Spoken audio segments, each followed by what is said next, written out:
गरुड़ पुराण की कथा आती है कि यमराज जी एक तोता को देख के हंस गए।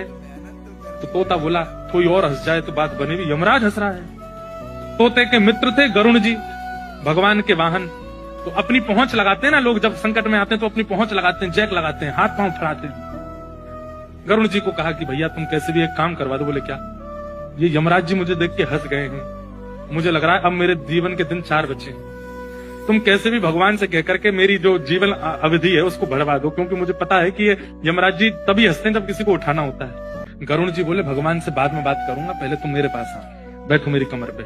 गरुड़ जी उड़ा करके उनको 7 समुद्र पार एक गुफा में ले गए और वहां भीतर ले जाकर के छोड़ दिया। बोले यहाँ रहो, यहाँ कोई नहीं आएगा, और 2-4-10 दिन यहीं बैठे रहना, सब ठीक हो जाएगा अपने आप। मैं यमराज जी से बात करता हूँ, भगवान को छोटे काम के लिए क्यों बोलना? मेरी पहुंच तो सब जगह है। मैं भी रसातल में जाके यमराज जी से कहता हूँ तुझको नहीं लेके जाएंगे, ठीक है?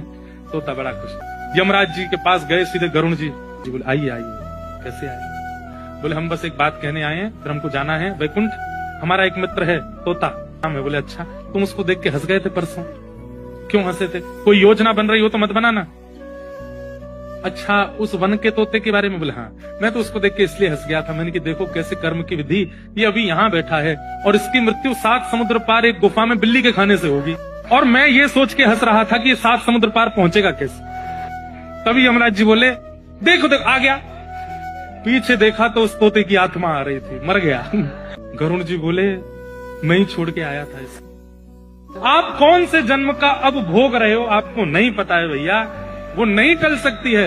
इसलिए प्रसन्न रहो, नाम जपो, कथा सुनो, खूब आनंद से रहो। इस बात का दोष मत दिया करो कि हम इतना अच्छा करते हैं, हमारे साथ बुरा क्यों होता है।